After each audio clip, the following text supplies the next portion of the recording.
কালকে রাতের বেলা একটা ভিডিও দেখছিলাম। সেখানে সার্জিস আলমকে নিয়ে বেশ হট্টগোল। তারপরে দেখলাম যে তিনি চলেও গেলেন। কেন তাকে ঘিরে হট্টগোল, কেন তিনি চলে গেলেন বিষয়টা বুঝতে পারলাম না। আজকে দেখছি যে প্রথম আলো এই নিয়ে একটা রিপোর্ট করেছে যে বসুন্ধরার এলাকায় যে ঘটনা নিয়ে যা বললেন সার্জিস আলম। সার্জিস আলমের বক্তব্য নিয়ে একটা রিপোর্ট করা হয়েছে যে কি ঘটেছিল কালকে রাতের বেলায়, যে তাকে ঘিরে হট্টগোল, চিৎকার চেঁচামেচি দেখছিলাম। খুব বড় ধরনের অপ্রীতিকর না, কিন্তু বিষয়টা অবশ্যই অস্বস্তিকর, যে কারণে সার্জিস আলম সেখান থেকে চলে গেছেন। কি হয়েছিল এখানে বলা হচ্ছে যে জাতীয় নাগরিক পার্টির মুখ্য সংগঠক উত্তরাঞ্চলের সার্জিস আলমের রাজধানীর বসুন্ধরা আবাসিক এলাকায় যাওয়াকে কেন্দ্র করে চিৎকার চেঁচামেচির একটি ভিডিও ফেসবুকে ভাইরাল হয়েছে। ভিডিওটি পোস্ট করে কেউ কেউ দাবি করেছেন সাধারণ শিক্ষার্থীরা সার্জিস আলমকে বসুন্ধরা আবাসিক এলাকায় অবাঞ্ছিত ঘোষণা করেছেন। আসলে এটা খুব দুঃখজনক। সার্জিস আলম এখনো মনে পড়ে সেই ডিবি হারুনের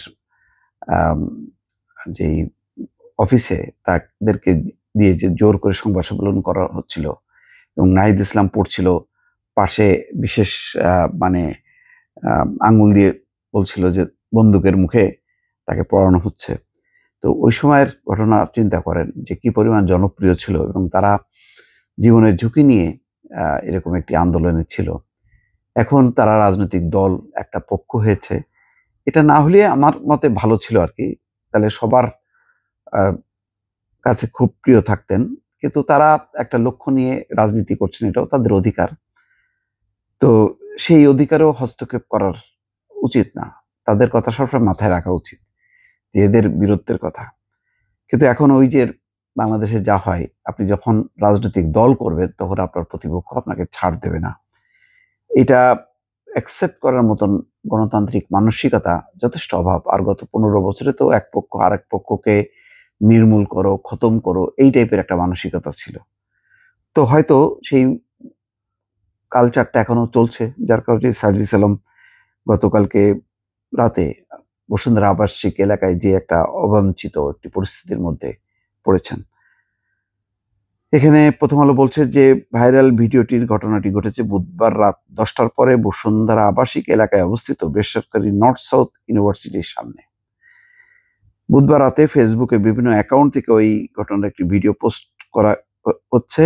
ক্যাপশনে লেখা হচ্ছে, এনসিপিতে বেসরকারি বিশ্ববিদ্যালয়ের শিক্ষার্থীদের বঞ্চিত করার পর সার্জিস আলম এসেছিলেন বসুন্ধরা আবাসিক এলাকায় তার অনুসারীদের নিয়ে শোডাউন দিতে। এই খবর শুনে north south university, American university Bangladesh এবং ইন্ডিপেন্ডেন্ট ইউনিভার্সিটি বাংলাদেশের সাধারণ শিক্ষার্থীরা জড়ো হয়ে সার্জিসের অনুসারীদের উপর চড়াও হন। পরে সবার সম্মিলিত প্রতিরোধের মুখে সার্জিস তার গাড়িতে উঠে বসুন্ধরা এলাকা থেকে চলে যান। এ সময় সাধারণ শিক্ষার্থীরা সার্জিসকে বসুন্ধরা এলাকায় অবাঞ্ছিত ঘোষণা করেন। ঘটনা প্রত্যক্ষদর্শীরা বলছেন যে সার্জিস আলম বুধবার সন্ধ্যা 7টার দিকে বসুন্ধরা আবাসিক এলাকায় এসেছিলেন। তিনি ঘন্টা 3 ধরে ওই এলাকার বিভিন্ন বেসরকারি বিশ্ববিদ্যালয়ের শখানেক শিক্ষার্থীর সঙ্গে আড্ডা দেন। রাত 10টার পর প্রায় 15 জন তরুণ হঠাৎ অন্য পাশ থেকে সার্জিসকে লক্ষ্য করে বিভিন্ন স্লোগান দিতে শুরু করেন। এক পর্যায়ে সার্জিসের সঙ্গে থাকা শিক্ষার্থীরা এগিয়ে এলে দুই পক্ষে উত্তপ্ত বাক্য বিনিময় হয়। সার্জিসও এগিয়ে গিয়ে দুই পক্ষকে নিবৃত্ত করার চেষ্টা করেন। এক পর্যায়ে সার্জিস গাড়িতে উঠে সেখান থেকে চলে আসেন। এরপর দুই পক্ষের মধ্যে হাতাহাতির ঘটনা ঘটে।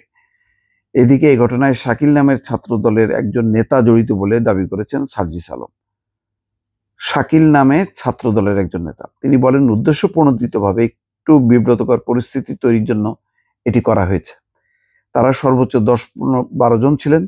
তাদের মধ্যে 3-4 জন বাদে বাকিরা শিক্ষার্থীও নন। অন্যদিকে আমার সঙ্গে 4 বিশ্ববিদ্যালয়ের 1 থেকে 150 শিক্ষার্থী ছিলেন।